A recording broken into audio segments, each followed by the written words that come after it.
Welcome to the Man Sports Fan podcast. My name is Philip Arthur Schultz. I'm your host tonight with Hado from That Wisconsin Couple, Fremdog Millionaire, and Chris Smith 9, the D4 Respondent. Boys, how's it going tonight? You're muted, Frem. Slow start. That's how you start a podcast. We got this. It's like Caleb Williams here. We're on a streak here of Too soon. hopefully being here consistently. So happy about that. Let's go. We're not on a streak like the Bears, hopefully, which is the wrong kind of streak. So Absolutely. 2 weeks in a row. Let's do it. Let's keep it rolling. Right. All is good. We got the college football playoffs starting this weekend. That's going to be sick. So 4 games in 2 days. So here we go. Yeah, Indiana, Notre Dame. That's what I'm actually, that's the game I'm most excited for. Oh, yeah. I'm rooting Indiana all day. Yeah, in South Bend. It'll be pretty sick. It's going to be awesome. It's going to be awesome. Cool. Well, 'tis the season. Feels like, you guys, I know you started November 1st, but you've been listening to a lot of music, watching a lot of movies. You've been buying the gifts, right? Families get in, kind of the hustle and bustle. For us teachers, school's winding down. Your favorite Christmas tradition is blank. What would you say? great question. Outside of getting the tree up, I think that's the biggest one for me is the tree. We have transitioned to the real tree in the married life. And so I think probably the past 5 or so years since we've been in our house, had a real tree. Love it. Wouldn't go back. Wouldn't change it. And so water that puppy, let the pine needles fall, and yeah, it's a good experience. But outside of that, I'd say Christmas Eve. It's the hype, the anticipation of Christmas, getting together with family, good food. Wife's side of the family usually do a kind of a bigger deal Christmas Eve, kind of that build up to Christmas. So Christmas Eve, just being with family, watching a movie. I'll talk about that movie later on here, but yeah, that's probably the best tradition I think we have going Christmas Eve. It's a good foreshadowing there. I'm a big fan. So obviously, like, everybody gets together Christmas morning under the tree. We still to this day, I go over to my parents' house on Christmas morning and we do our family Christmas right away, first thing. And every year, it doesn't matter, I always forget that we have stockings that hang up above one of our walkways. So, like, after all the excitement of opening all your gifts and, then it's like, oh man, it's winding down, it's over. And then you remember, oh wait, I got a stocking full of cool stocking stuffers.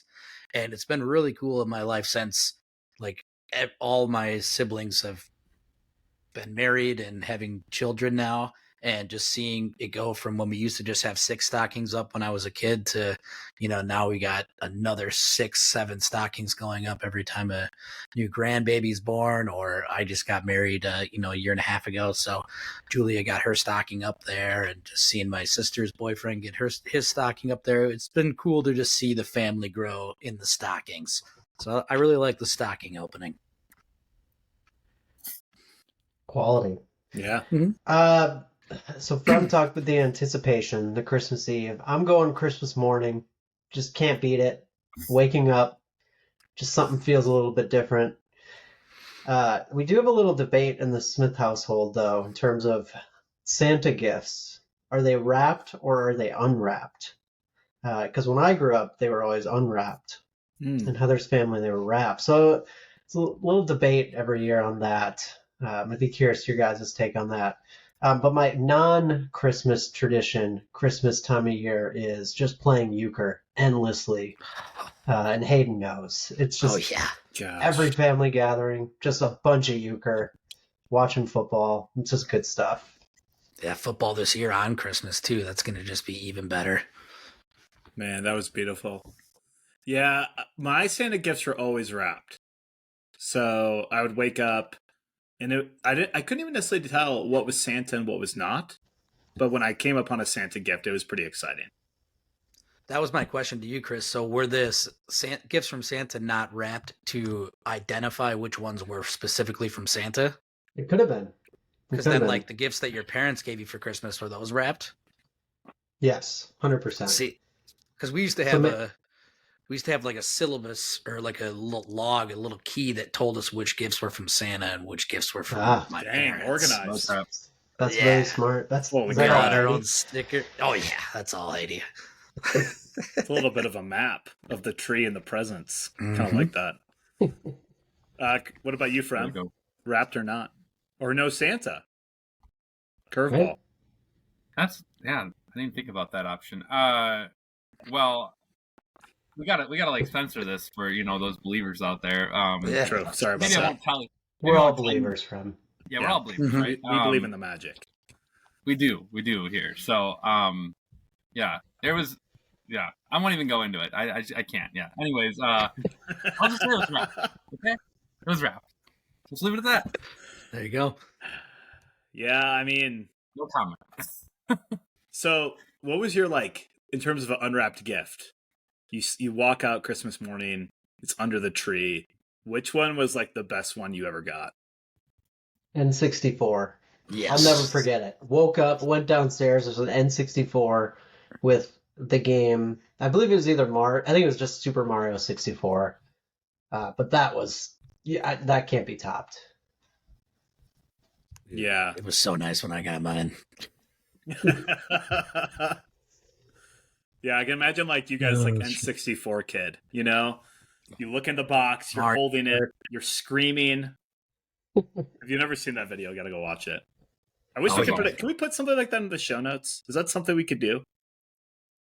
Yes. Or the editor. Okay. The D4 responded has spoken. Okay. Put that in there. Well, oh yeah, my traditions. I haven't even talked about that. Getting the tree, Oh, you go. going to the tree farm, cutting it down, even walking a little bit, maybe getting some hot cider, some hot cocoa in the shack. I love that. Here in Colorado, that's a little bit different. There's, like, not tree farms in the same way. You can, like, get a permit to go cut one down in the forest, but you have to, like, travel an hour west to get to the forest. So we got a whole, yeah, it's definitely not ideal. But we go to Whole Foods, we buy a tree, and now we walk it back home because we live like quarter mile away ish.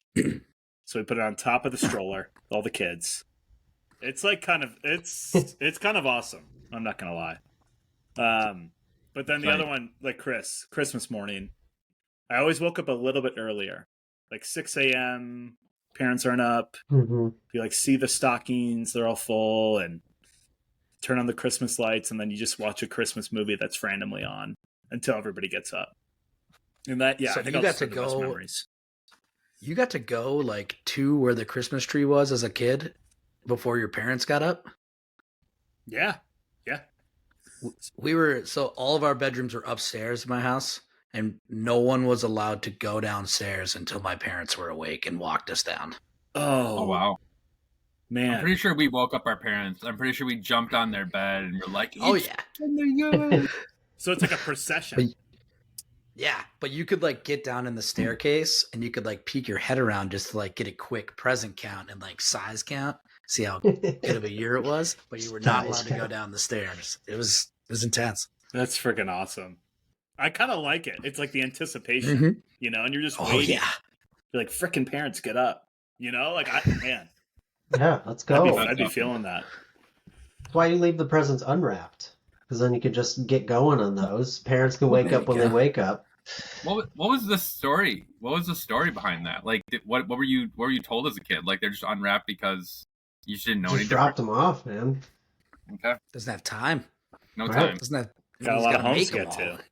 Yeah. Yeah, That's right. God forbid he's got to wrap them all too. Right. got it. Yeah. Okay, All right. I'm just trying to understand the logic here. That's all. Fair. I feel like Fair. it takes I away a don't little bit of the surprise, right? You just I see don't know if I present. know the logic, but when you have kids, then they can just start playing. You can kind of take your time. Well, you were one of four, Chris, so maybe Phil's gonna end up doing this someday. Maybe Phil's just gonna get to a Possible. point. He's just gonna be like, well, this is how it is, guys. It might be true. We'll see. I'll I'll ask Phil Smith when I come over this Christmas to play euchre what his thought process was. He's Well, I not know going to know. I know what his thought process is. I know what it was. I would be curious to know what he said though. How would he answer it? I have no idea. I have a couple different ideas. He's going to say, ask your mom. Well, that's maybe the third one. Oh, shit. Well, hey, we're going to talk about more Christmas things at the end of the episode. Can't wait. We also have another episode next week. It'll be the Packers Saints reaction show / we're 2 days away from Christmas. So maybe some more Christmas topics will come up. It feels like there's more we could discuss here. But let's talk Packers. Huge win last night at Seattle, 30-13. And I don't know about you guys, but man, I think I just didn't expect what that outcome would be. This game told us blank or what about the Packers? This game told us that the Packers have a defense that can win us a game. I think this game told us the Packers have a defense that can win us a game. I think up until now, you knew our offense could hang. Right, I've been pounding the drum on our run game. We've been talking about Josh Jacobs. We've been talking about play calling in general, getting playmakers the ball, etc. The offense can keep us in a game. Big question has been the defense. Can we create pressure? I mean, let's just go back on this podcast. I said Halfley, I think I got his name right finally. I said he was going to be canned after maybe 1 year. I was super skeptical of what he could do coming out of Boston College. And to see him in his first year with this Green Bay defense, in a defense that I think we're going to maybe retool and, relook at in the offseason and maybe even hopefully add to it and highlight our best players here. But I'm really impressed. I think the pressure overall was awesome, and I know Gino went out, but even before then, I think we were winning this game. So.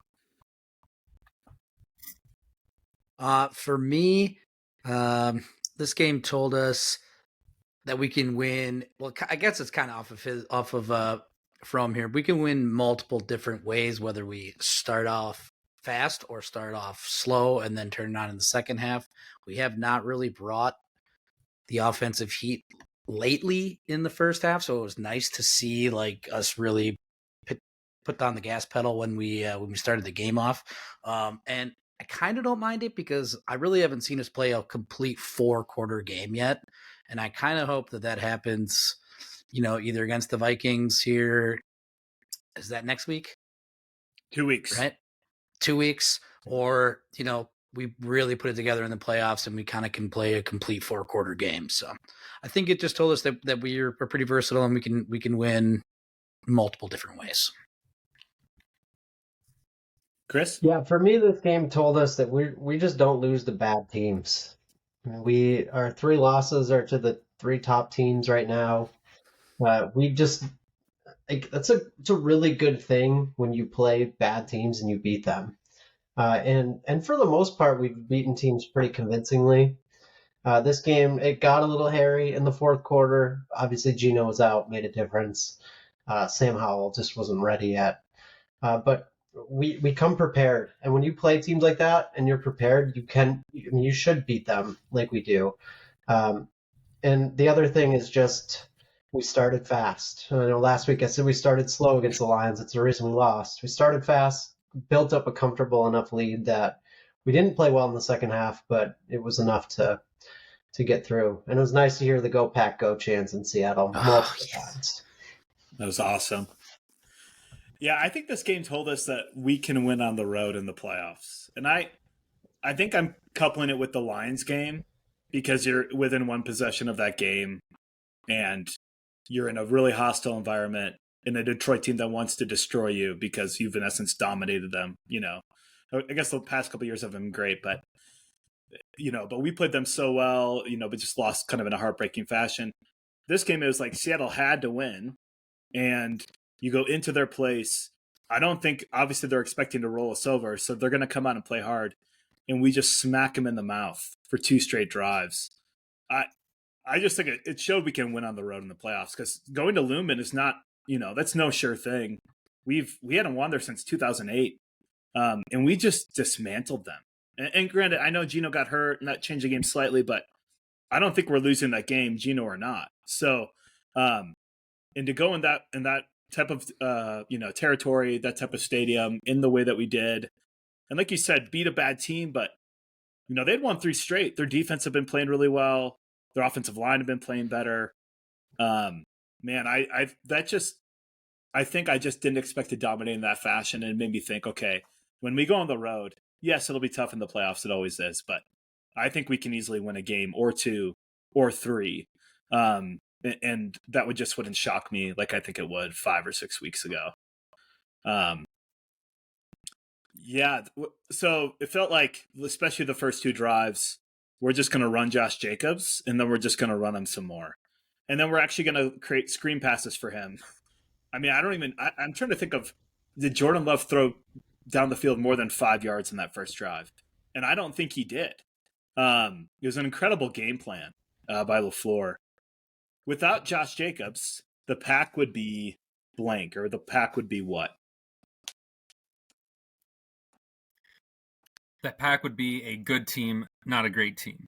So I think I've highlighted our offensive line. I think guys like Emmanuel Wilson, Chris Brooks could get a job done here. I think they'd move the ball down the field. I don't think we'd have a special offense, though, without Josh Jacobs. I think there's so many people that are going to look at this and, analyze, okay, we let go of Aaron Jones. We bring in Josh Jacobs. Was that the right move? I don't think there's a lot of doubters right now. And I think it's pretty obvious we brought in the right guy. He stayed healthy. He's taking the volume right now, and he is showing up big time and scoring the ball as we need him to. And yeah, I think he's the X factor, right? He makes our run game that much better. He extends plays. He's shown to pass protect. He's effective in the pass game. So I think, yeah, he's that X factor that can, like you guys said, win us games, especially on the road. Yeah, good, not great is pretty good description. I think it would have all depended on if we would have kept Aaron Jones or not. So if we would have kept Aaron Jones this year, I think we're even a step above good. But obviously he's not the workhorse that Josh Jacobs is. He can't kill the clock like Josh Jacobs can. And seems like every time Jacobs touches the ball, in the flash of an eye, he's 5 yards up the field. And you're just like, holy cow, how'd this guy get through the line and get 5 yards? And then he adds 3 more on while he's getting tackled by 2 guys. So I think we would be competitive, but a shell of the team that we are with him. Yeah, I just think we'd be less efficient. Jacobs, for anyone that wanted Aaron Jones over Josh Jacobs even before the year, it's just because they liked Aaron Jones as a person. I mean, he was a cool guy, but anyone who's watched Josh Jacobs knows he's just a more explosive runner. It was a great move by the Packers, and one that they knew they'd take a little heat from the fan base. But he's produced. But I say less efficient because, look at this game against Seattle. Jordan Love hasn't played that great this year, but Josh Jacobs has been able to sort of reduce the load off of his shoulders that he has to make all these plays all the time. So by getting up early in games, it takes the pressure off of Love. You can get more comfortable, make more easy throws because there's less pressure on him. If Jacobs wasn't there, or we had a lesser run game, there'd be a lot of pressure on Love, and he has regressed a little bit this year. So I'm not sure what his stats would look like. And I would probably have probably 2 more losses if that were the case. Yeah, it's a pretty good segue because I think the Pack would be a pass first team, and I think we'd have 2 wins less. And Love has regressed some. What I'll say is he actually hasn't had to do too much. I think that in the Detroit game, he showed us that he can actually step up when he needs to. And again, even in this game, I don't think he really ever made the wrong decision with the ball. He had 1 pass behind somebody, and yeah, he might have had a couple off throws, but other than that, he made pretty good decisions. But I think we would be a pass first team, and I wouldn't see us even close to as dangerous, I think, in the playoffs. Because I think what we've shown is that we can actually dominate teams on the line, which we just haven't done we've had obviously really good offensive lines, but more pass blocking. So for us to do this as a team it's really exciting, and it just feels like okay, like we go into a hostile place, we're going to take the ball, and we're probably going to get 7 because I think we've done that 6 or 7 times this year, which is just it's pretty fun to watch that, especially in a league where you mostly defer, which makes sense most of the time actually. So that's pretty cool. What was either the most impressive thing to you about the Packers' victory or the most concerning thing? You can choose. Yeah, I want to elaborate just as you all were talking about what our defense did with Geno Smith there. Going into Week 15, he's the leading passer in terms of yards in the NFL. He only came up with 149, 1 pick, 15 out of 19 there. We shut Geno down by and large throughout that game, and so I think just seeing what we thought could be a pretty potent offensive attack there coming from Seattle, I think we shut that down.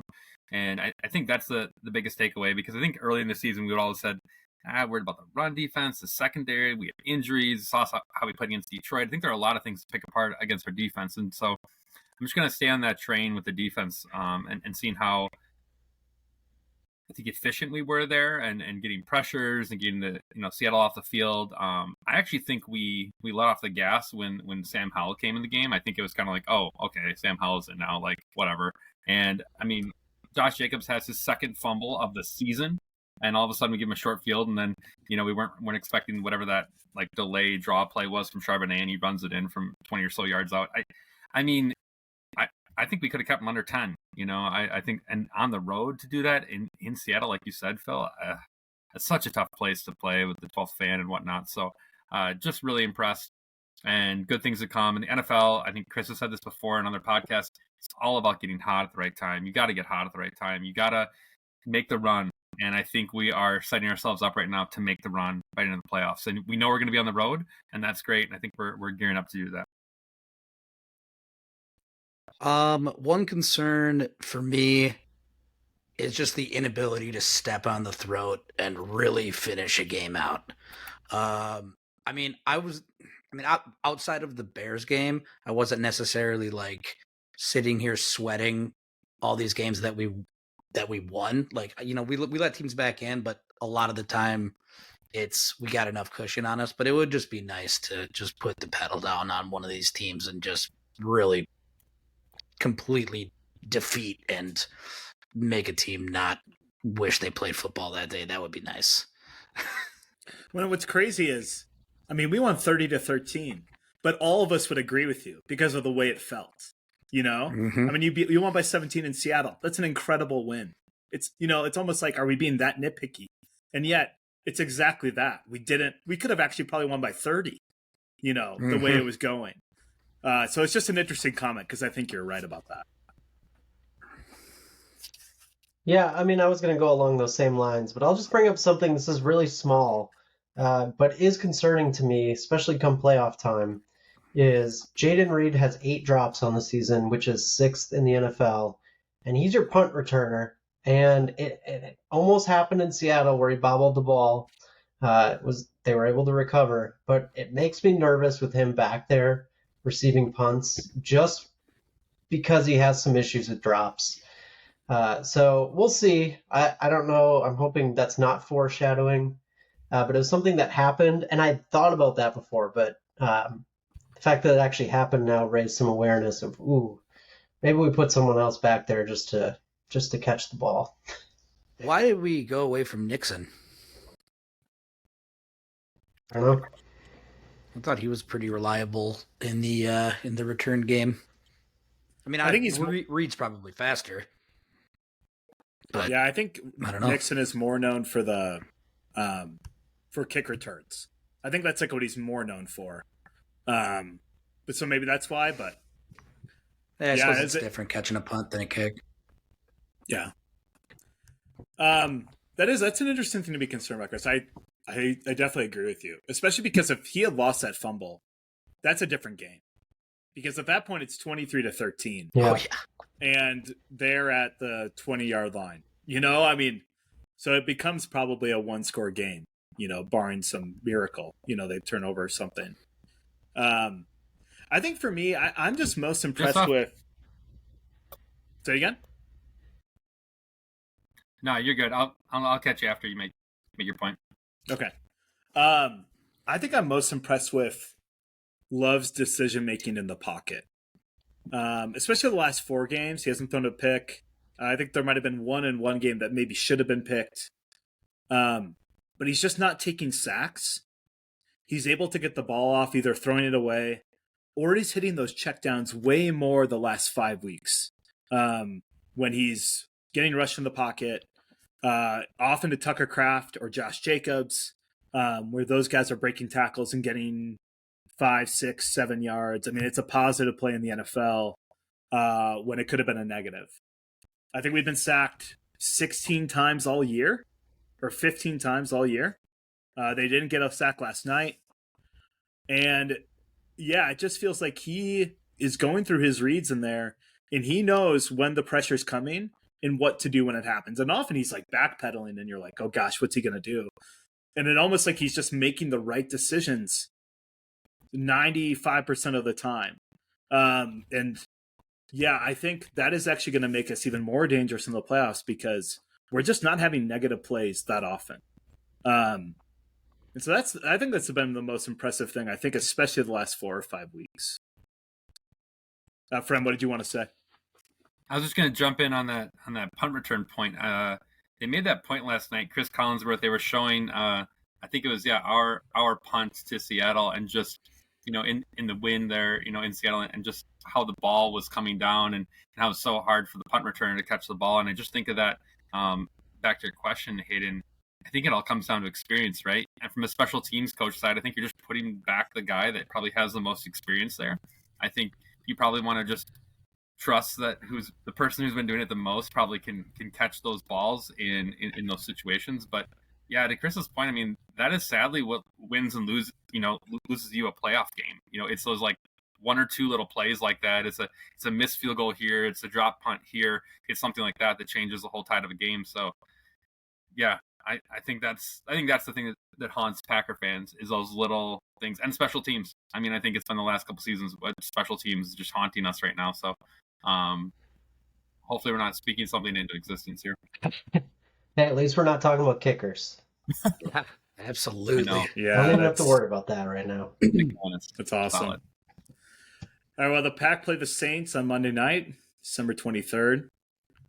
What's your prediction here? We're at home. So I think, to Hato's point here, I think this is where we drop the hammer.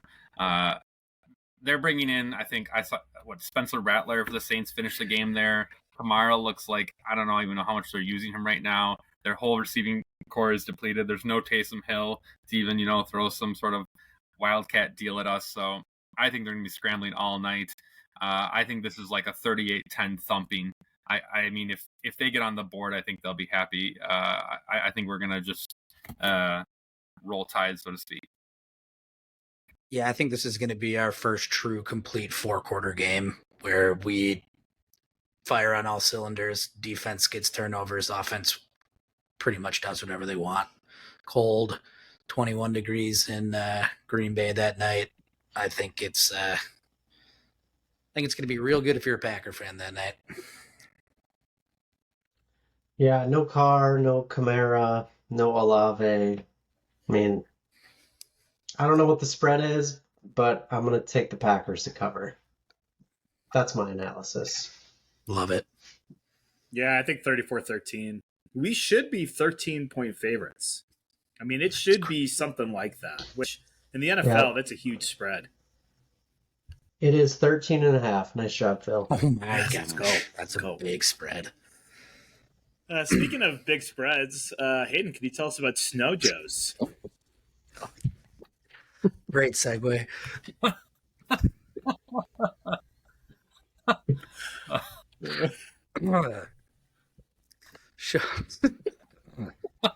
No drill. God dang it, Phil. That was incredible.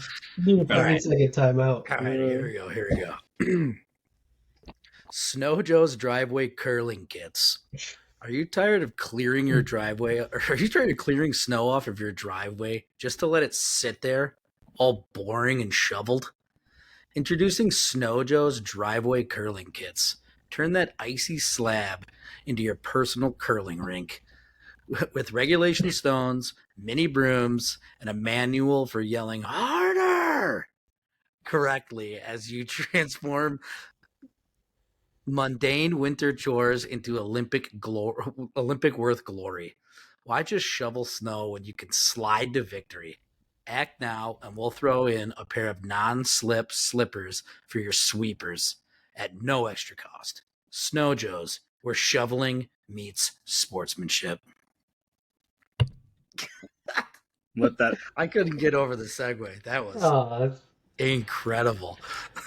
I really just Also, wish that Snow was real. Joe's is kind of hard to say. Yeah, it is. That- A tongue twister. Man, great idea too. it's such an awesome that is thing. a genius idea. It'd be awesome.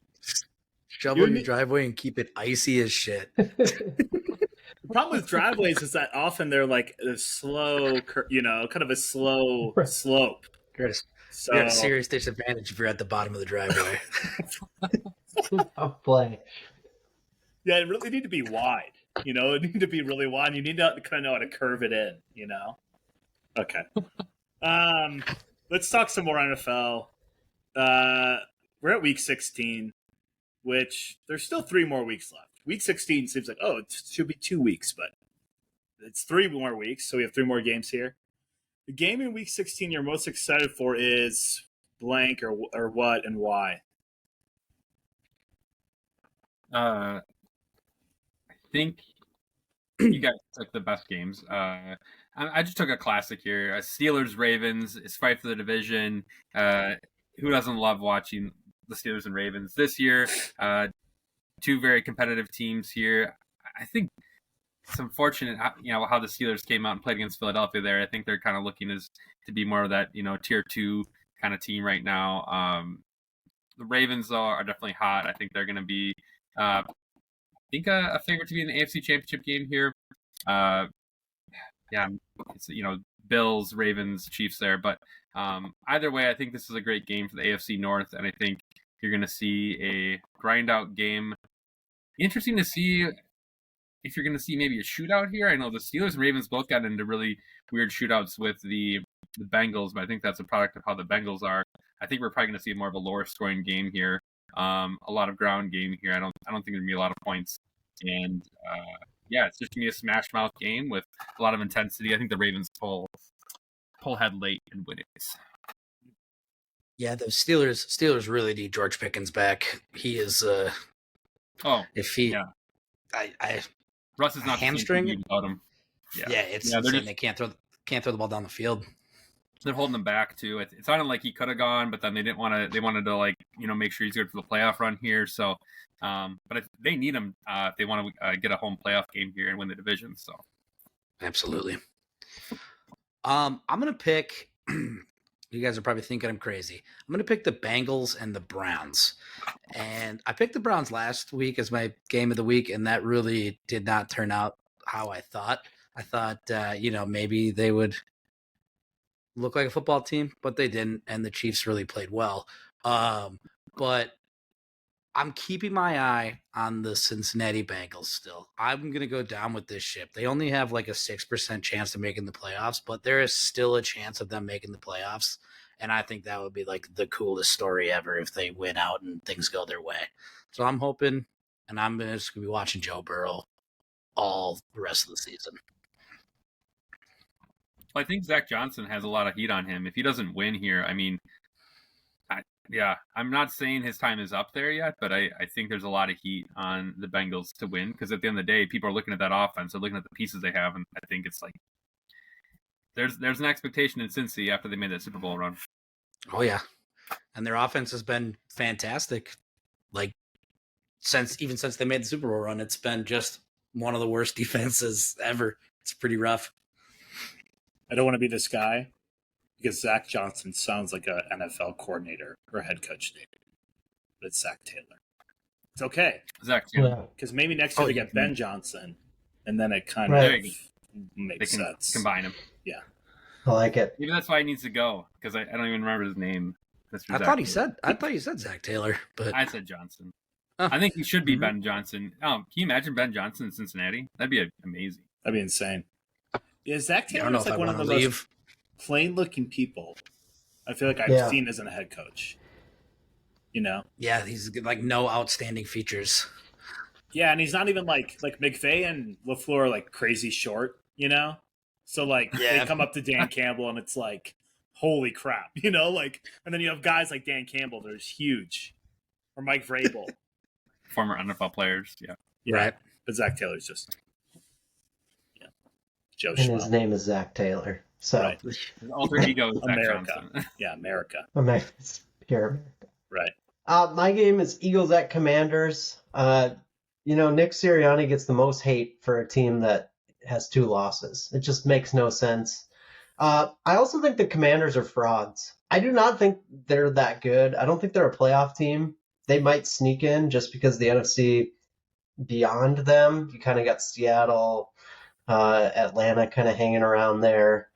I'm not sure who can jump them, but I just don't think that, I think Jaden Daniels has been a great story, but I think he's going to hit a little bit of a wall to end the season. He's kind of hit one a little bit midseason, had a nice week last week. But I think the Eagles are going to keep rolling and continue to fly under the radar. They're kind of like the Steelers of the NFC. So we'll see. I mean, if the Commanders win, that'd be huge for them in terms of confidence. But I like the Eagles to win and roll. But it should be a fun game because you got 2 sort of dynamic quarterbacks. Like I said, the story around the Eagles is just so interesting to me. It's like people are just waiting for them to fail. And I don't know if they will right now. They're playing really well. Yeah, it feels like any spat at all, any potential, controversy, any weird interaction between anybody. Yeah, it's like picked up and magnified. And yeah, I think you're totally right about that. It's just weird. For me, maybe it's just being in Denver, but I'm actually really excited about the Broncos at the Chargers. Broncos are 9-5. Chargers are 8-6. Chargers are coming off a 40-17 defeat to the Buccaneers at home, which, if the Buccaneers had won, that wouldn't have surprised me. But in that fashion, on their home turf, in a game that, on some level they have to win, or they needed to win, and they just laid an egg. And the Broncos are coming off a game that was probably closer than the score indicated. I think it was 31-13 they ended up winning, or 31-17, something like that. But yeah, the Jonathan Taylor dropped fumble touchdown, if you remember that. And yeah, it's the stupidest celebration too. From a vet. From a guy that seasoned has vet. never done that. Yeah. Right. Whatever. But yeah, Bo Nix, I think, started the game with 2 interceptions. It was really one of his worst games of the year, at least. Well, he had a couple of really bad games at the beginning, but it's been probably his worst, starting in a while here. But they're 9-5, and on some level, they're a pretty good football team. Like, you could argue they're a complete football team in a lot of ways, because it's not like they're relying on their offense all the time. But their offense can go well in spurts. You think about the Browns game in particular. Just be an interesting game. And I think, if anything, it could actually decide a playoff spot, which would be really cool to see. Is there any other games that are good out there? Week 16? Minnesota plays Seattle. I think that's going to be an interesting game. I believe that's Minnesota on the road at Seattle, so I think that should be interesting to see. If Geno's not healthy, though, I think that's going to totally skew that game. The other game I saw out there, which is just, I don't know, for fantasy purposes, I think, if you're late in your season and just from a scoring perspective, Rodgers went nuts with Adams at the end of that Jaguars game, and they're playing the Rams, and the Rams defense is very questionable. I think Phil, maybe you've had their back, but they've given up a lot of points to teams. I'm really curious to see if that just turns into a shootout with Stafford versus Rodgers there. I think the game's in New York, though, so that might be a little tricky to weather dependent out there, but I'm just curious if that's kind of a fantasy boom game and just a lot of points scored out there. And a game that I think it's an interesting storyline of Rodgers is trying to maybe prove that he still has it, and he's still trying to kind of rally this New York fan base behind him and maybe stay in New York. And then obviously the Rams need to win to go to the playoffs. So I think that is an interesting game to follow. I think a game that doesn't have really any implication on the line. I mean, I guess maybe for Arizona, but the Panthers have looked pretty decent in the last 3 games that they've played. Like, I could easily see the Panthers coming in and upsetting the Cardinals, who are on a bit of a schneid, if you will. Definitely a trap game. And I'm just looking down. I mean, San Francisco at Miami. You have 2 teams that are 6-8. Both need to win to stay alive. Elimination game. Yeah, that's like a really interesting game just because it's in South Florida. But San Francisco's played so poorly or just had moments of really bad football. So that should be an interesting game. I think that's a toss up. That's a pick 'em to me. Yeah, I don't think anybody would have thought that both of those teams would be struggling so bad this year. Yeah, for sure. I will say Lions at Bears is a sneaky game. Lions are decimated by injuries. I mean, so like they peaked early, and now they're paying the price with all these guys going down. A lot of them season ending. Going to cold weather Chicago, we all know Goff's not as good outside the dome. You just never know, but I could see the Bears potentially pulling an upset on Sunday. Bears defense has been good Gosh, I hope the last so. few games as well. Well, not against the Niners, but they can show signs of life on D for sure. All right, OBJ gets released by the Dolphins, right? Correct, yeah. Does he get picked up by a team to make a Super Bowl run? Give a thumbs up if you think he's going to, or a thumbs down if you say no. Okay, we're 2-2. Me and Frem, we rarely team up, Frem. This is nice. I know. I like this. We're on the same team for once. Yeah, that's good. What are you gonna say, Frem? It's the only team he was with the Ravens, right? So I could see him reuniting maybe with Lamar there. I mean, Deontay Johnson, we followed that storyline. Like, he's refused to go in the game and whatnot. So I don't know. Baltimore might need a receiver. They gave him a 3rd-round pick for that. Gosh, that's crazy. I mean, Carolina was right to get rid of him. So maybe OBJ goes back to Lamar there and just kind of reuniting with him. I mean, you're not asked to do a lot probably in that offense. They're not like a pass-first offense. So I could see OBJ maybe being like a leader in the locker room, or, you know, a guy you need maybe if you ever get in a shootout.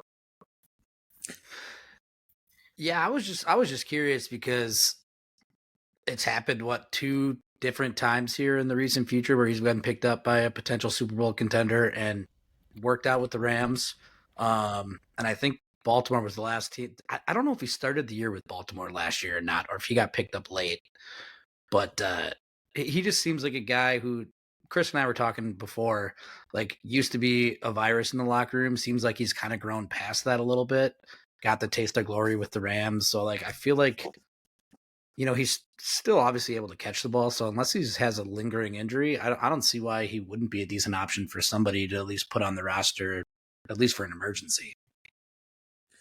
Yeah, I think the Steelers have the worst receiving core in football, especially without Pickens. Like, that, to me, seems like a potential logical fit. Like, if he went to the Steelers and gets acclimated, he could be their 3rd receiver pretty quickly, if not number 2.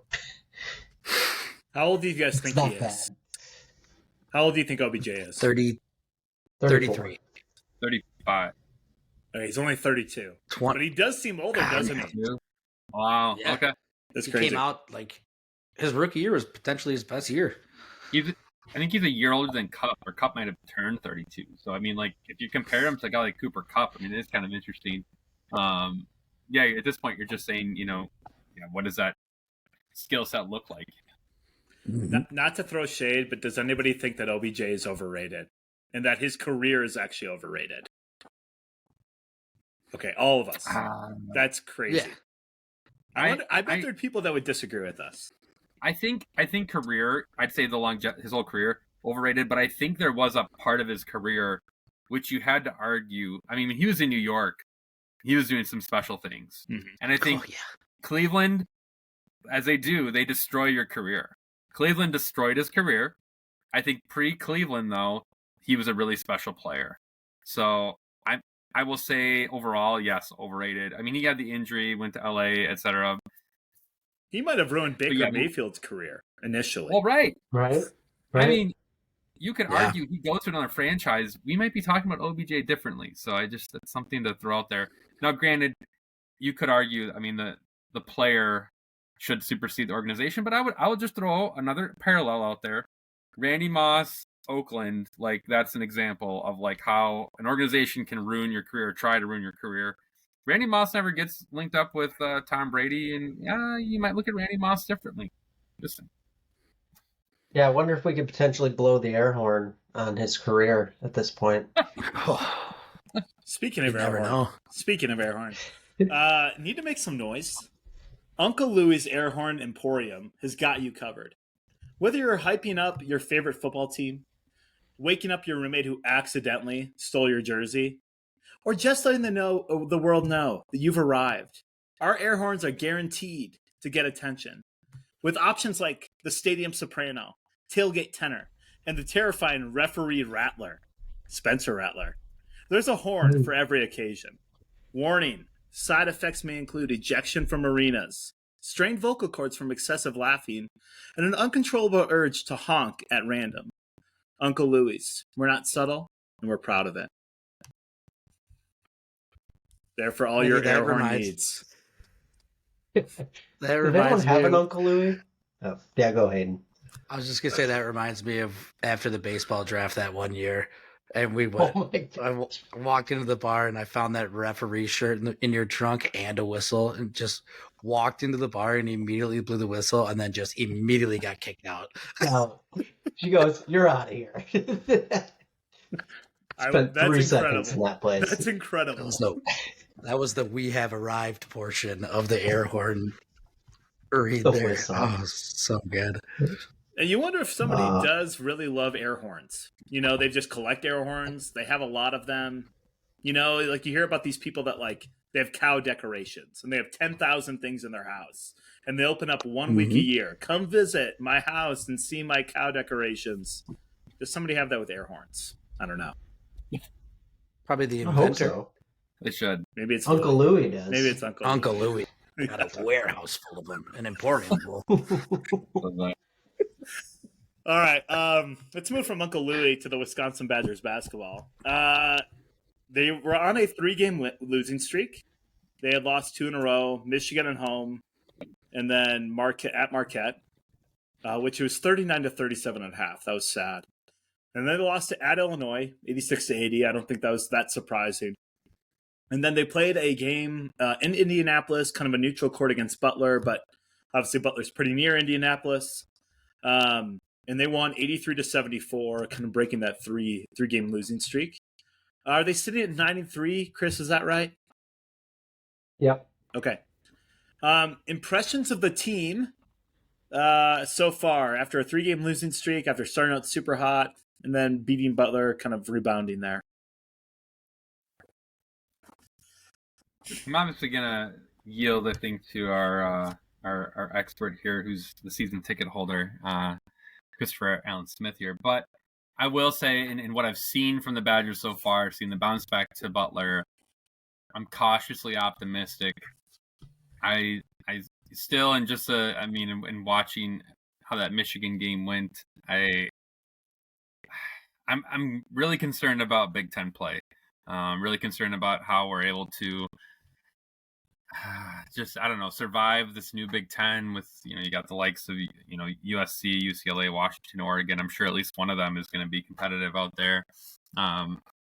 Need to do a little more research on the landscape of the Big Ten here, but just feel like we have some streaky vibes in us right now. And I'm definitely much more optimistic about guard. I know we talked a lot in the past about can guard sustain himself through this season, but I'm feeling good about guard's future being a Badger basketball coach. But yeah, are we a good team, or are we really in that upper echelon, being like a 2-3 seed? I think that's the question. Early tournament play, I was thinking, okay, this team is really special. Couple losses there, feeling like we took a couple steps back, but cautiously optimistic. What I will say, just from going over their schedule and the scores here, very un-Badger-esque. Every game that we've scored over 81 points in, we've won, and every game that we've scored under 81 points in, we've lost. I don't think I've ever said that about a Badger basketball team since Decker and Kaminsky. It's cool that we're scoring points. I think that's awesome for Wisconsin collegiate sports because we've kind of been a very low scoring minus our volleyball team and women's hockey teams. I feel like we maybe don't deliver exciting product to the crowd all the time. So if we can go out and, consistently score buckets, I think that's just good for the organization as a whole. In terms of what we're going to do this year, it's Badger basketball. Who knows? College basketball is so hard to predict. Seems like you can beat anybody at any time and lose to somebody you should never lose to. So it'll just be fun to trail along and watch them score buckets. Chris? Like it. So here's what I'll say. I like where we're at. I mean, I would take 9-3 with the schedule we had any day. All three teams we lost to they passed the eye test. They're all top 25 teams. They're all going to be top 4 or 5 seeds in March. So I'm not really concerned about it. My biggest concerns though are our seniors, Stephen Crowell, who had to get called out by Greg Gard for not playing hard enough. Which when you have a fifth-year senior getting called out by the coach, that's just odd to me, especially a guy that's been in the program all 5 years. And then Max Klesmit is sort of having a Tyler Wall type senior season where he's just not really playing well. He's making questionable turnovers, taking bad shots, missing layups. They need to get him going. But to me, the keys to this team are Tanji and Blackwell. Like, you need those guys to play well. I think John Blackwell still has the highest ceiling of anyone on the team. If he can really get going here for a stretch, I think they'll be just fine. We found something in Nolan Winter. He's become, he's better than Crowell at this point, but he's become someone that we can consistently count on scoring. And then off the bench, Carter Gilmore and Kamari McGee are like perfect role players for this team. So I have a lot of high hopes for this team. As I said last podcast when we were ranked number 11, I don't think we're a top 25 team, but I don't think we're a bottom half Big Ten team. The Big Ten is deep. It's not great, but it's super deep. I think we're still a top 8 team, and I think we're roughly like a 6-7 seed in the tournament. So I think we're somewhere in between. It's a good team. They're going to be fun to watch. They score a lot of points. We just, like I said, Crowell and Klesmit are sort of those X factors, though. Like, if they don't play well, it feels like a lot of times that can bring the team down. Yeah, it was interesting watching the Butler game. I mean, Crowell just looked like a different person. Really what I'd seen all year. It feels like that call out by Gard did light a fire under him because he was playing with an edge. And yeah, I just think he's that big man. Like Winter's, obviously coming to his own a little bit, but he's still a sophomore. So you need Crowell to still kind of lead there. And man, if he's hitting the 30 more consistently, that opens up our entire offense because otherwise that center just kind of sags into the lane and we can't do as much in dribble drive, that kind of thing. But if Crowell's hitting that and being confident in it, man, it just changes our team. And I still remember freshman, sophomore year where he was hitting those a lot more consistently.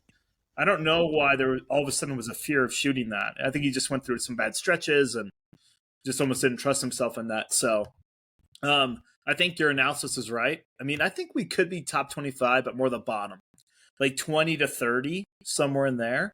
I think we have so much experience on the team, which, in the nature of transfer portal and I think especially, I think a lot of the major players, freshmen and sophomores, I actually like that about our team a lot. But yeah, I just think it was important to beat Butler. And that's a good win. You're Indianapolis. It's a neutral court technically, but definitely more near Butler. And you came out and played really well. So that was good to see. What is your trust in Coach Gard? Whoever wants to answer this, 1 to 10 scale. How much do you trust Gard as a coach, recruiter, kind of moving forward? From you kind of already spoke to this, but if you were to put a number on it, what would it be? I think I thought Amos when he first came in was going to be something more, but Tanji, do I got his name right? Mhm. Tanji. Just asking you, Phil, if I got my names right tonight. So Yeah, you did this time. Good job. You moved on from the Zach Johnson fiasco. I moved on.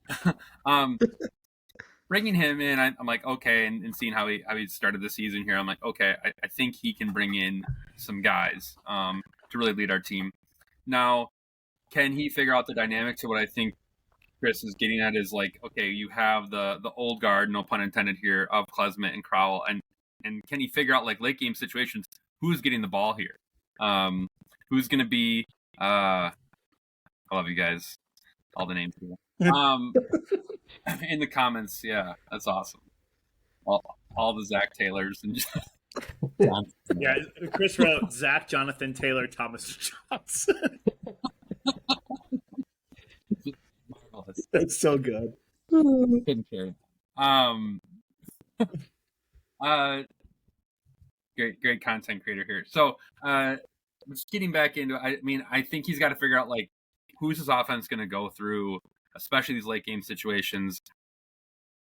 It's hard. Like, right? Yes, you hung with a very good Illinois team that is totally revamped. That just brought in a bunch of new players.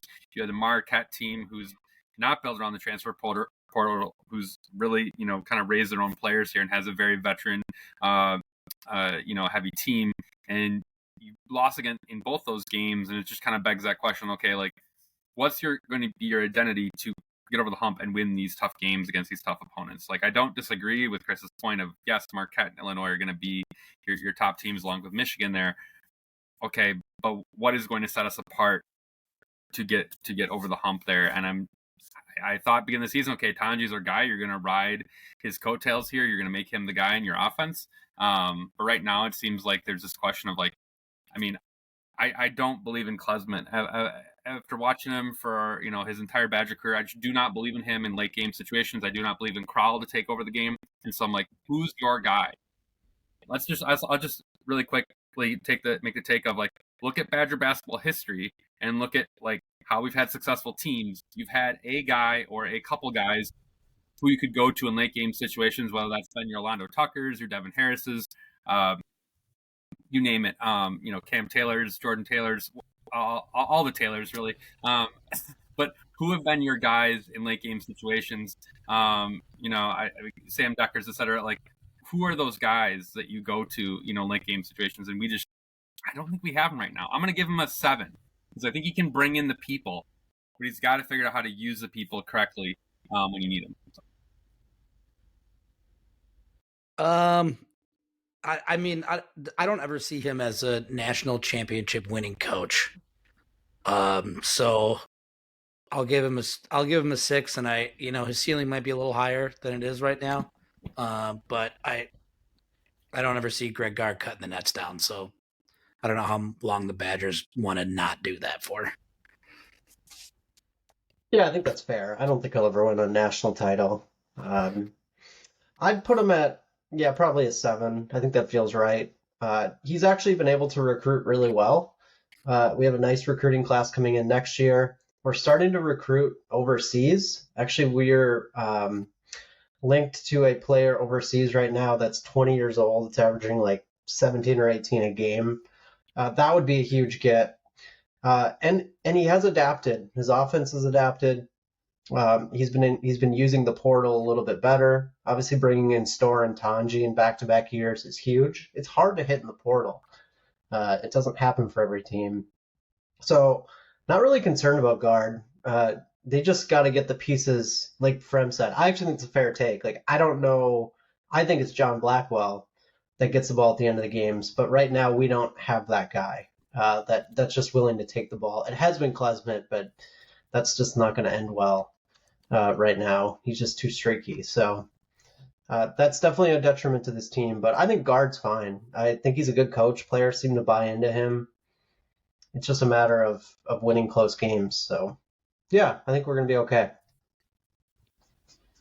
I'm going to give a 6, and I think it's just because I've seen this story with the Badgers and Gard before. Hot start, then you have a kind of a bad stretch. You pick it up a little bit, and then you have more bad stretch. I mean, we're about a third away through the season, roughly. Um, I think about the Michigan game, and in essence, he can never figure out how to play these 2 7-footers are doing screen and roll. Yeah. He never adjusted. And the communication in the defense was pretty bad that whole second half. And that's coaching to me. I don't think that's on the players. That's coaching to me more so. And then, it just feels like when we need to draw up something, a good play, inbounds play, which we'll get to in a second, I just don't think he has that good of plays. I think in terms of a general offense, right? Like Chris said, like he's adjusted, and I like our offense this year, the 5 out kind of in some way, and you're still posting up guards or still posting up bigs, that kind of thing. But I need to see us be more consistent this year. For me to believe, and like you said, Hayden, he's definitely not a national championship coach. I don't know if he's a Final Four coach, which for me in Badger basketball, that should be close to the standard, right? That you at least have a shot at that. And I like our experience. I really do, actually. Maybe we could get to the Sweet 16 this year. But I think we've just seen enough really poor tournament appearances here that I just don't know if I believe. He might be a pretty good regular season coach generally, or okay. But I think at Wisconsin now, that's just not good enough because we've seen what good coaching is, and we've seen us kind of make bigger gains. And for a long time, even if we got to the tournament, we never lost game 1, or it was pretty rare. So, but under him, it's just been a couple disappointing years. Do we want to talk about inbounds plays, or no? We don't have to. He's a Bo Ryan disciple. He doesn't run inbound plays. Just drives me crazy. You could literally get the easiest bucket. There was like 3 times where they couldn't get the ball on an inbounds play, an inbounds pass, because they don't have a play. It's stupid. Yeah. Do you remember under Bo Ryan? They literally would just throw it past half court every time, basically. Why? You know what, Phil? That's a cold take. And on that note, I'm going to talk about the Icicle Gym. Feeling frosty this winter? Shake off the chill at the Icicle Gym, the world's first fitness center where it's always below freezing. Melt calories while building muscle by shoveling snow, curling with frozen turkeys, Get that kit. or climbing our patent avalanche wall. And don't miss our signature workout, Frost Fight Fridays. Say that 5 times fast. Where you'll face off against a snowman opponent. It's cold, it's intense, and it's guaranteed to give you abs or frostbite. Sign up now with the code CHILLGAINS and get your first month free. Yeah, I love that Icicle Gym. That was great. First gym that's always below freezing. We don't even need the kit because it's already there.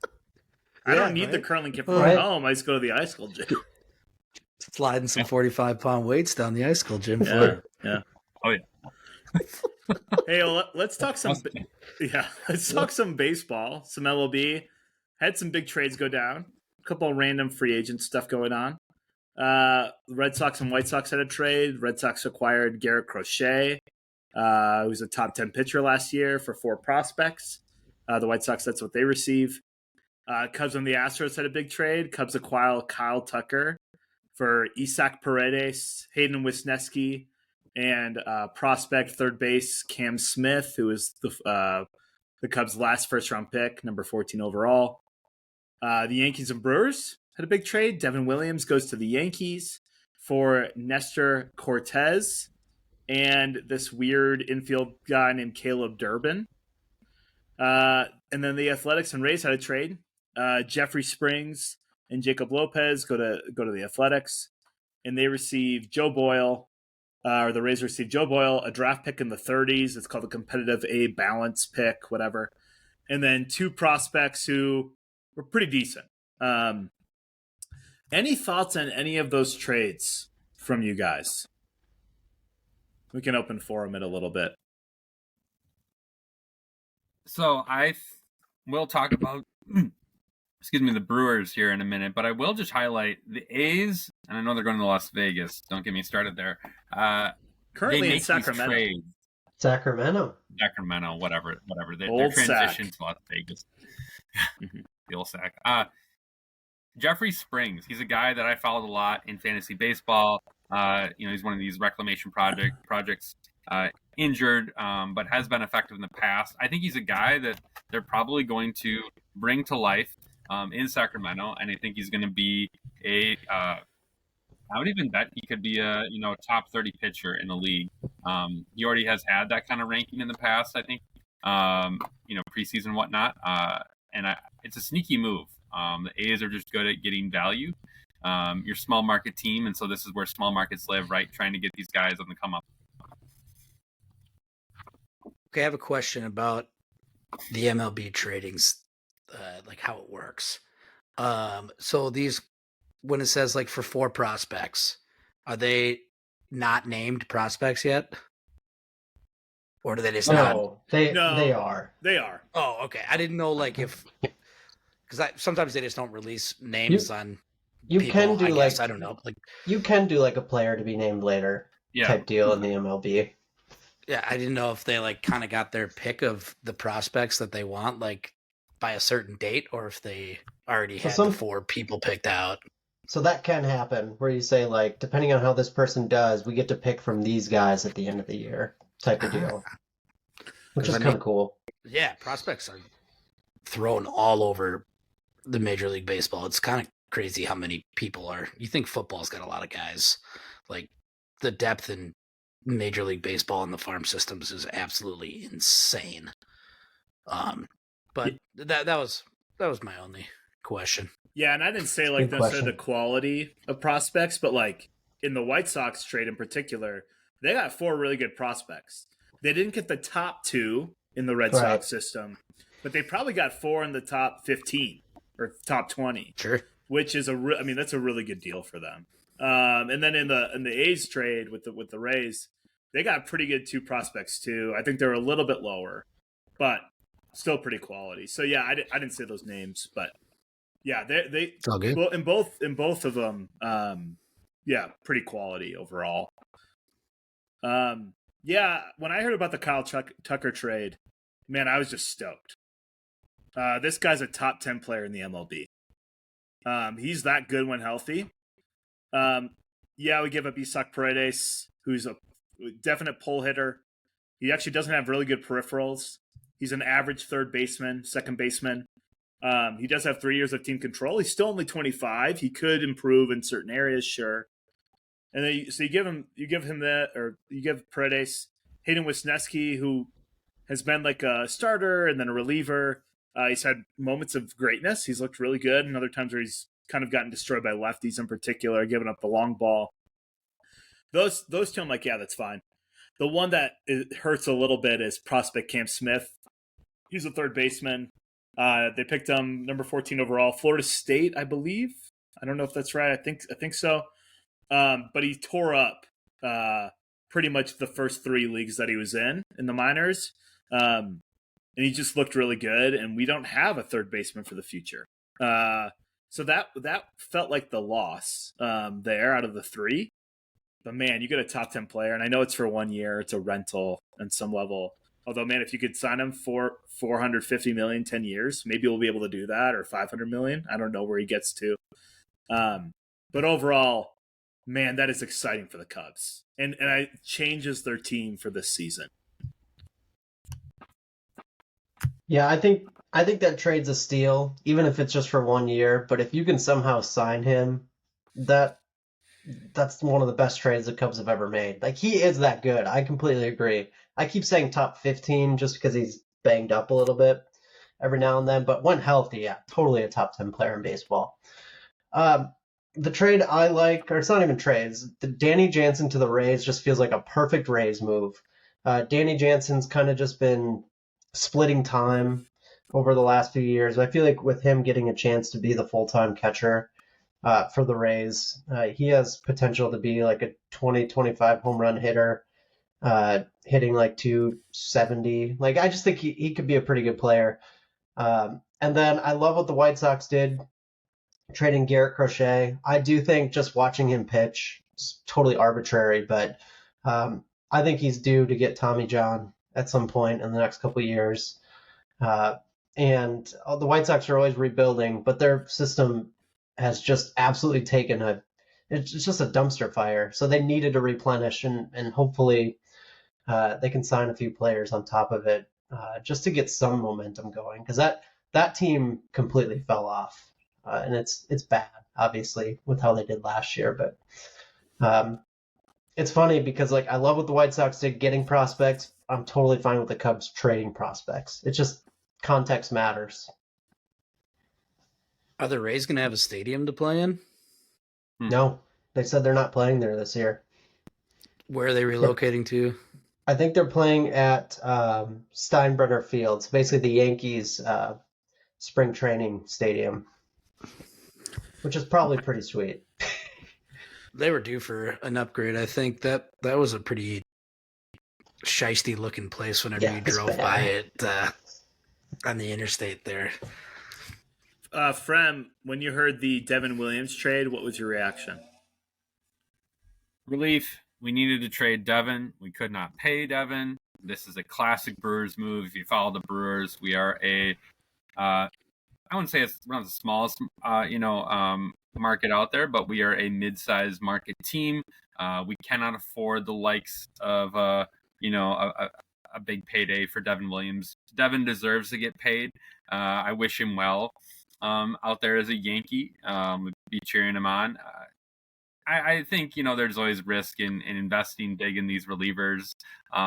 Sometimes, especially just how the game has changed and how there's so many specialty relievers. It's a whole other tangent for how hopefully baseball rules will change. But I'm super stoked with our return. We needed a mid-tier reliever, which is what Nestor is. I'm not going to expect that he's going to be, in the Cy Young conversation by any means, but I think he's going to give us enough quality innings, and he's going to help us. I think just with the amount of volume you need in the season, from a quality starter, and I think that's what we got in him. And then Durbin is a steal. I know people, may be like, who is this guy? Go look him up. He's stealing something like, 30 bases in a season. He's hitting for average 300. He can play all over the infield. I mean, this is a classic Brewers pickup. So I'm very happy with the return, especially when you can't pay a guy like Devin. And I think, honestly, the Brewer faithful were probably ready to see Devin go. He's tipping pitches at the end of the season. He broke his hand in, some excitement or blind rage, before our other playoff runs. So I think I think people are ready to see Devin go, and I think we got a good return. Is it the best return? I don't know the best return, but I think this is a solid return, and something that I think is a typical Brewer move for us. They traded him at the right time.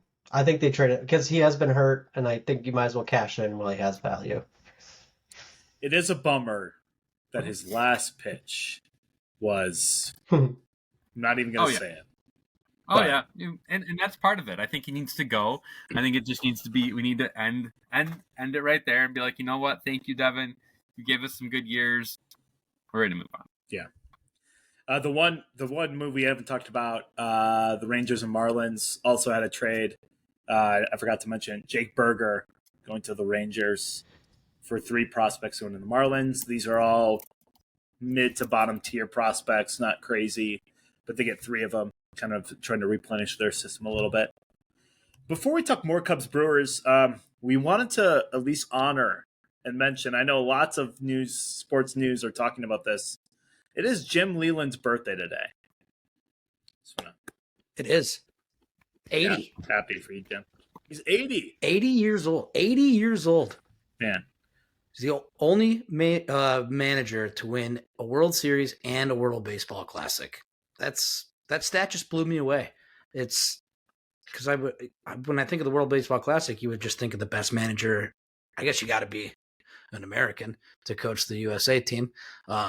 So that probably has something to do with it. But pretty cool stat. That kind of took me by surprise when I saw that today. I don't think a lot of us have Jim Leland memories that we look on and are kind of like reminisce about. But that guy is awesome. He had is awesome. He had some pretty good ejection highlights. He would let the ump know. He would let the ump know that ump was not doing a very good job. Kind of looked like he was somebody from like Texas, I don't actually know that. Yeah, he does give like old guy rancher vibes. He does. Yeah, Absolutely. for sure. Yeah. Moving from Jim Leland. Cubs fans, Brewers fan on here. Maddie. Wish you were here. Anything else? Cubs fans, anything else the Cubs need? Or any one player that you want? I actually brought up Kyle Tucker last week. That happened. That felt really good. That doesn't happen that often for me. Anything else we need? Cubs fans. Go ahead, Schmitty. I think we need an ace. I said it last week, and I'll continue to beat the drum.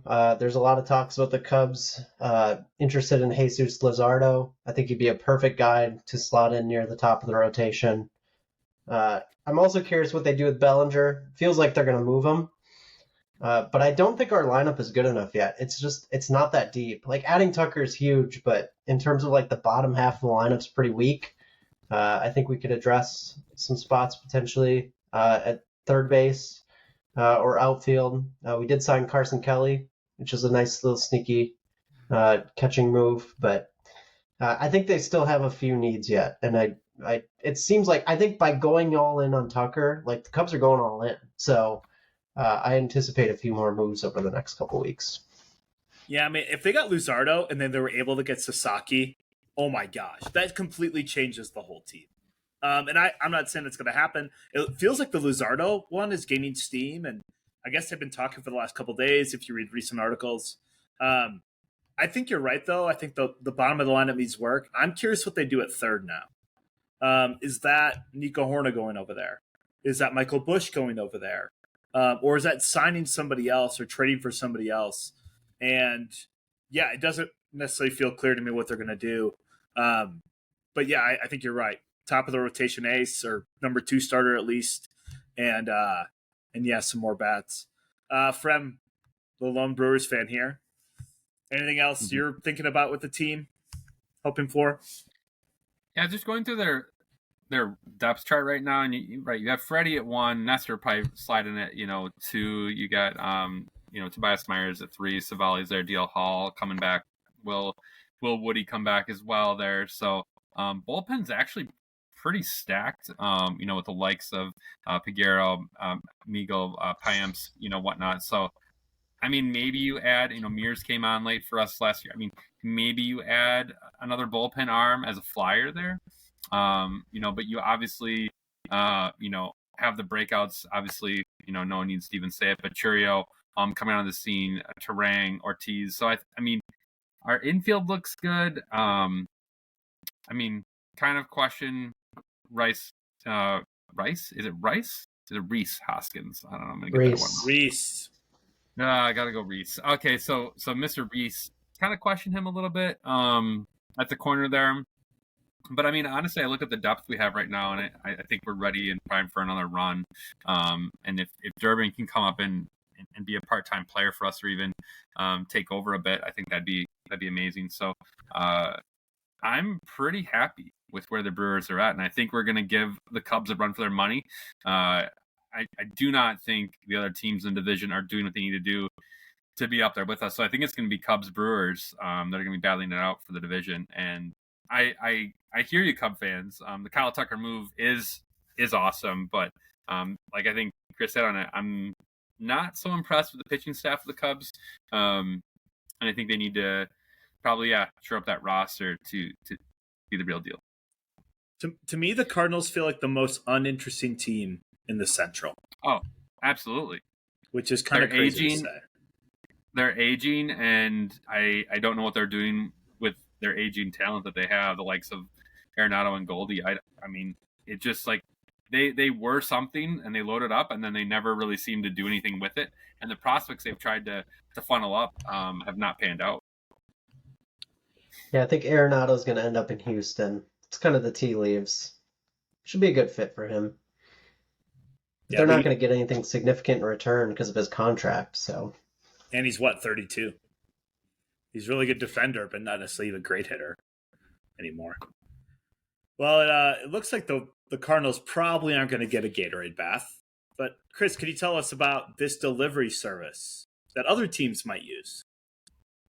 yeah, pretty excited. I think we could all use this. But we talk about Gatorade Bath Delivery Service. It's the only company bold enough to help you celebrate your victories like the pros. Whether you've just won your rec league flag football championship, aced your fantasy draft, or just got through Monday without crying, it's Monday today, we'll deliver an ice-cold cooler of Gatorade to dump on yourself or someone else. Choose from classic flavors like lemon lime or go bold with the limited edition Victory Punch.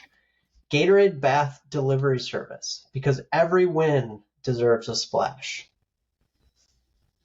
I'm down with that. That is I think awesome. That's legit. I just I imagine think fantasy drafts. I just imagine We somebody should in the consider- office. It's the end of Monday. All of a sudden, this guy with a Gatorade tank comes in, and they just pour it all over I the. feel got like three offensive linemen just come in, just barrel through, and just dump it on Susan. I would do that. I think that's I the mean- best part of this product is that someone comes and does it for you. Hell You yeah! know, you could dump it on yourself or someone else, but I'd rather have someone I don't know dump it on Susan. That would be so good. I mean, it'd be pretty love cool if, that. like, you got like a promotion. You got a promotion at work. You could just like, That would actually That would be sick. awesome. That would be sick. Yeah, Would- that would that be would be cool. so sick. Yeah. you can't do it if something bad happens. You gotta do something like it's gotta be a victory. You know, somebody course. wins. You get a new job. I bet if you post that on Craigslist, somebody would hit you up on it.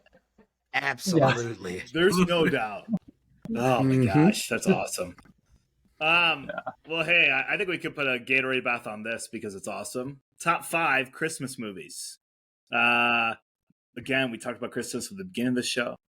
We went in for about 15 minutes talking about it, so we like Christmas. Man, I don't know about you guys, but I've already been kind of into Christmas movies a little bit. My kids are getting excited. We have a top 5 here, and we wanted you to rank them. Right, number 5 down to number 1.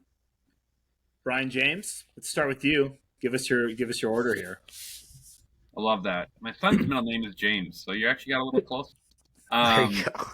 Sweet. So I played around with the order here, but I think I got it right. So Christmas Story is number 5. I would argue one of the most quintessential Christmas movies. Whether you like it or not, I think you got to go with it. On the leg lamp, you'll shoot your eye out, etc. There's just a lot of quintessential scenes and lines from that movie, so got to put it there in the list of the top 5. Elf, I think we all agree on this one that this is one of the top 5 all-time Christmas movies.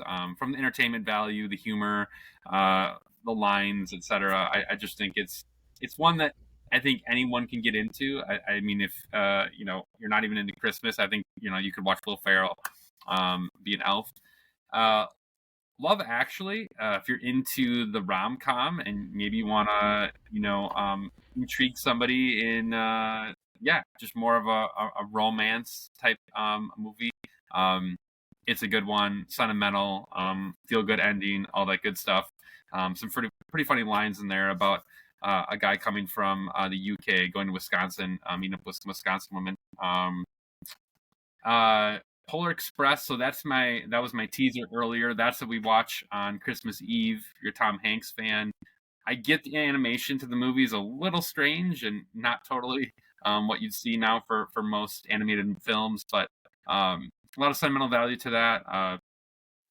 Kids love watching that one. Our family loves watching that one. Christmas Eve right there. Go get some hot cocoa, curl up and watch some Polar Express. And then the Santa Claus is definitely, for me. I know other people are going to highlight other movies, but Tim Allen as a Santa Claus, the original movie there, I know he made a few of them, but just a lot of classic scenes in there. Just childhood all over it for me. Kind of the picture of becoming Santa and whatnot, and just the whole storyline there, and yeah, brings me all the feels, brings me back to the childhood. So the Santa Claus with Tim Allen. So good. All of the Santa Claus ones are pretty decent too. From you're the only one with Polar Express, and I don't know. The one thing about I love the book, but that movie has that really nerdy, annoying kid, and it feels like it kind of hits me wrong. I know. Sometimes you have to, look beyond the one tree and see the forest there, and it's a good movie. It was pretty. I think the Wilderness. They have that simulator flight thing that you can go on. It's 9 chairs, and you're just in front of a screen, and they lift you up, and it kind of moves you around in 4D type. And they do the Polar Express every year, and that's it's only 15 minutes long, but it's really cool, and that makes me like the Polar Express movie a lot more. That's sick. So if you ever get a chance to check it out, it's pretty neat. Where is that at again? At the Wilderness in the Dells. Nice. One of their arcade areas. So cool. That's the only resort vacation I ever went on as a kid, was to the Wilderness. To the Wilderness? And it was incredible. It's a great place. Watch the was it Texas USC National Championship with Vince Young? Oh, yeah. Remember that game? 2006. Yeah. What a call. That was an incredible game. Yeah. Mm-hmm. All right, Haydo. Am I going next? My bad. Okay, number 5. This arguably could be a little higher on my list, but How the Grinch Stole Christmas, Jim Carrey version. The original version is also very good as well, the animated version. But it's just, I feel like I equate most of my movie watching to comedy, and Christmas is no exception to that rule at all. Just so many quotable lines from the Grinch, and just an absolutely perfect character in Jim Carrey to play that role. Christmas Vacation. Again, if you want to talk about one of the most quotable movies ever, or just I've seen nothing so many ugly sweaters this year that just have Christmas Vacation quotes on them. It's so good. And we bought Christmas Vacation decorative plates this year that all just have a different quote on a small little salad plate, and it's awesome. Fantastic. It's just it's so good. Just Friends. Even outside of Christmas, this is one of my favorite movies to just sit down and watch. It's you have, now I'm blanking on his name. Ryan Reynolds. Ryan Reynolds. It's just laughing from front to end. Just the whole transition of how he becomes this fat loser in high school and turns out to be the LA guy that comes home and finds love over Christmas with Jamie Palomino. It's just it just makes you smile. Jamie Palomino. Oh my God. 4 Christmases. I like this one because it's one of the newer, super funny Christmas movies. It was in the heyday of when comedy movies were really comedy movies in my eyes. And I think it's held up all the way through. It's just the scene where they're playing the Pictionary game, and the one couple, the guy's just eating chicken wings the entire time, getting every question correct. It just makes me laugh so hard. It's so good. They really hit a home run with that one. And then I think as I'm looking at these lists, it's all universal. Elf is kind of I don't really want to say taken over the Christmas Story as the feel-good Christmas movie that everybody watches now. But I mean, it kind of technically did on ABC. I mean, it's the 24-hour movie that they play on Christmas now, which used to be A Christmas Story. It's just, there's nothing bad or nothing that you there's no critique of that movie. It's pretty perfect from front to end. And I think most would agree. That's the movie that we all have on our list. Mm-hmm. There's nothing else that really for all of us. So yeah, so I knew I was in a tough spot as soon as I went after Hayden on this one, because I knew we were going to have similar lists, and we do, and that's totally fair. Santa Claus number 5. I could make an argument. Frem, you had it at 1. Like I can make an argument for early. Tim Allen, just an incredible performance in the It's an Santa underrated Claus. Christmas movie. It just is. So Yeah. good. 4 is Elf.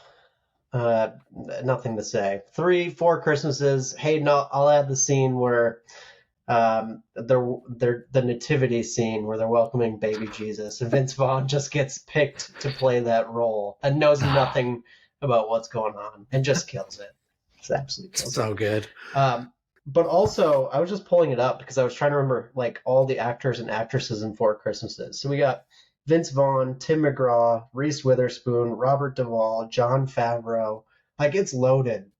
And yeah, just a hilarious movie. And I don't think a lot of people have actually seen it. I've never seen it. I No, didn't I even hear of it. John Favreau is so good. He's funny in that movie. So is Tim McGraw. Yeah. 2 is The Grinch. It's probably my favorite Christmas movie growing up.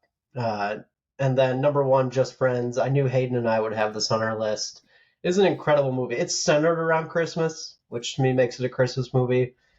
Extremely quotable, extremely underrated. Ryan Reynolds, amazing performance in that movie. And gosh, how many times he just gets hurt when he flips over on the sled is just a moment of infamy for me.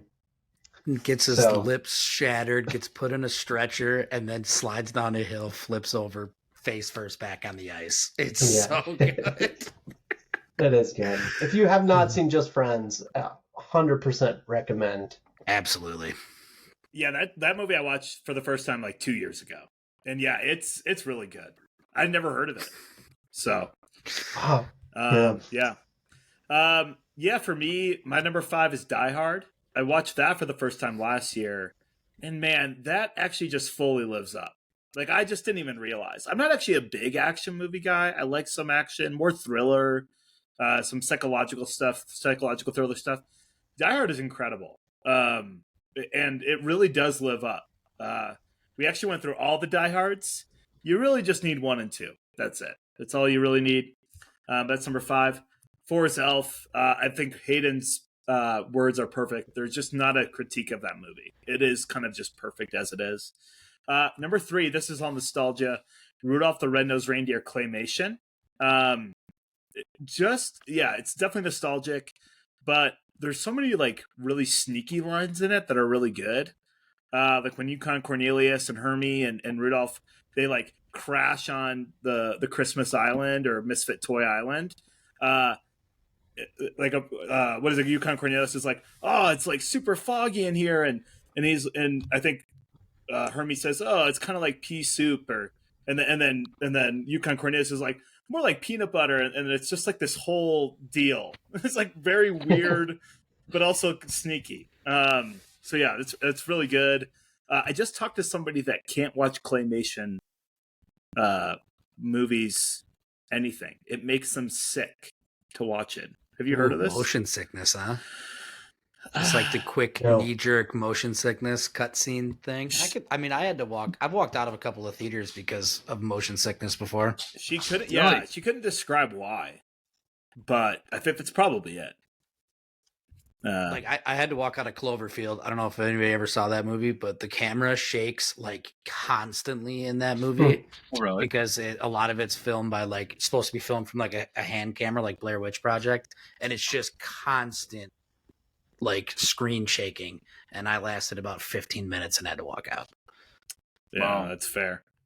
Anyway, it's just interesting. I never heard of that. Number 2, The Grinch, Jim Carrey. This is a Schultz sibling favorite.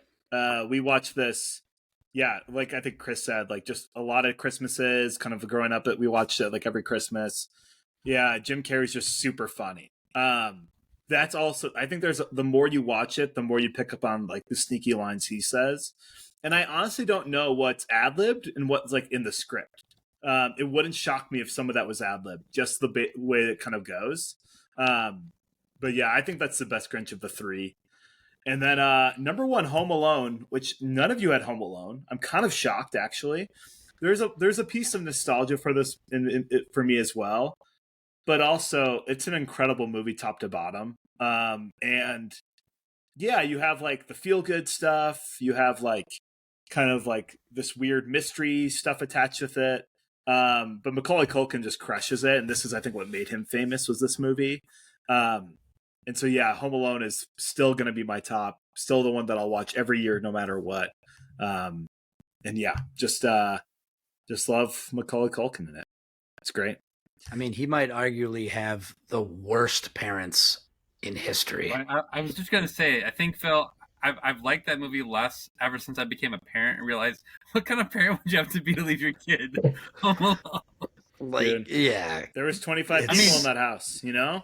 When you have Crazy 4 times. kids, I hear you start leaving them home alone. That's what I hear. So We blame Fuller, you know? He wets the bed. yeah. maybe Phil Smith would understand. Yeah. Yeah. How the hell did they let Fuller go on that trip, but they forget Kevin? Well, it was the neighbor Pretty boy, funny, you you know? know? Have a great trip. Yep. You know, and he Yep. leaves. Pretty Little funny bastard. real of Macaulay Culkin as Yeah. an adult. He does a whole like little bit on it now. You could also blame XL Energy, you know, horrible electricity going on. They really screwed the True. pooch there. But- So, I love the music. I love the cinema. I love the whole thing. I actually think you could argue 2 it might be better than 1 even in New York. Yeah, two's good. 2 is really good. It makes a strong case being better than 1. the bird woman is but- creepy, though. Not that the first one isn't creepy in any way, but the bird woman She's is creepy. pretty The out shovel, the shovel guy is creepy too. Oh my gosh. Yeah. So creepy. Because I think the backstory of the shovel guy with Buzz, you know, kind of the initial Yeah. scene where they look out the window. Yeah, that's Mhm. yeah, it does kind of amp it up a little bit. But I'm just gonna say though, in what world does a kid not just call 911 and just I don't know. The realism is Macaulay, man, he made his parents disappear. Right. guys. Got the credit cards. It's good. he was afraid of the police. The police showed up, and he hid under the It's bed. true. That's true. He was freaking. It Best was like booby the trap police in the house ever, 90s, I though. guess. They probably let a bit more go. Huh? Yeah, in Chicago as well. I mean, wouldn't most places like take the kid in and like, you know, I mean, You would think. dude, but he crushes it. Gets a little Christmas tree, goes by the macaroni at the grocery store, uses the coupons, does his own laundry. Crushed it. Dude. Yep. Crushed it. I know. I think it's an ode to like the feral children, you know, of like the 80s probably. I think if you, I mean, I'm a 90s kid, so I can't speak to it as much. But I think if you grew up, if you're born in the 80s or grew up in the Gen 80s, I X. think you can speak to that a little bit more. Yeah, Mhm. like They call him the can speak to unparented that. generation, which is interesting. Yup. I mean, I do think though, after every time you watch that movie, you start looking around your house and going, "How can I booby trap this house to make it safe?" He's And a when you were genius. kid, you certainly tried. Oh Yeah. yeah, Yeah, he's a genius, fantastic, man. so good. Yeah. Do you ever play the video game, the Home Alone video Oh, game? great. No. Yes. It's I did. so hard, but it's so good. Yep. I think what soured, I was told today about a Home Alone 4. And so they've made like, I don't know, the Mhm. third one I watched, I'm like, they made a fourth one. So I think that's the issue. You start making multiples of things. What are you doing? You're just trying to make money. But honestly, we course. watched all of them, and yeah, it's like 1 and 2. They hold up really well. After that, it's no bueno, Wet Bandits and the Sticky Bandits, man. dude. The Wet Bandits. Great villains. Mhm. Great Yeah. villains in that movie. I did kind of wonder, like, how much the water bill was, you know, after that happens. That, as an adult, The way that's he- what I think about. I Yeah. do just love the way that, like, how excited he is. He's just like, turn on all their sinks and jack their water bills up, man. This is the long con. It's just like so good. And then it bites him in the butt once they get arrested. Oh, you did all these houses. Okay. Awesome. Any Christ. honorable mentions that we didn't say in the list? Well, I think one that's just pure nostalgia and Incredible Family is White Christmas. So if you're just into like, I don't know, like music and like the old school kind of dancing kind of thing. I mean, yeah, it's just nostalgia. For me, it's one that can just play in the background. You don't really need to pay attention to it, but just kind of there. The music's happening, whatever. So that's a one that I think I'd put on the honorable mention list. I like Ghost of Girlfriends Past with Matt McConaughey. So it's essentially just Scrooge to where his uncle, Matthew McConaughey's uncle, plays the ghost that comes back and shows him all the stages of life, because he's this like player who let the good one go when he was young, and then became this playboy, and then I think Michael Douglas plays his uncle, and he comes back and shows him what his life was all through the Scrooge, but it's just McConaughey, and he's just a great actor. It's pretty good. So it's Christmas Carol, but instead of a rich, greedy guy who's really, Scrooge like, he's a player, It's and like he messed up on the women. Yes, he's a rich, handsome guy that doesn't know what he lost in life. Yeah, essentially. Yeah. I got one. Phil, oh yeah, go for it. I should have put this in my list probably. Jingle All the Way was It's so good. Ooh. Turbo Man. Ooh. Turbo Man.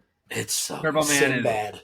that is so classic and so good. So I don't know. Combines like kid like joy with like this action figure they're chasing down to he's chasing down a bike for his kid, and then turning into the action figure, the Turbo Man. It's a whole thing. You gotta go watch it. Yeah, it almost like highlights the reality of like how Christmas is, or portrays like how Christmas is strictly about gifts, and then it turns on the end, which is nice. Yeah, exactly.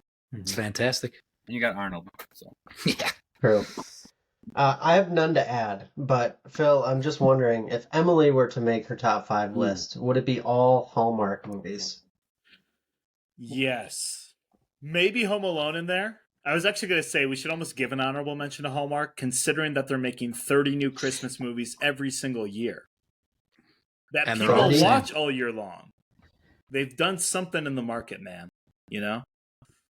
So Did they ever make that Travis Kelce Taylor Swift movie? So they did make it, not that, but they did have a movie with Donna Kelce in it, related to the Chiefs. So Hell yes. if I'll learn the title and I'll talk about it next time, we can open with that. I watched part of it. It's a Hallmark movie. I don't know. Here's what I'm gonna say about Hallmark, though. They are they were the company that created cards, or like Christmas cards. Yeah. That started with them, which is kind of crazy. Yeah. So leaving a legacy. All right. Well, give us your Christmas comments. If you've made it this far, that means you really love us, and that means that we really love you. So, thank you for listening to Man Sports Fan Podcast. Go Pack Go. Have a great week. We'll see you next Monday after a Packers victory, hopefully.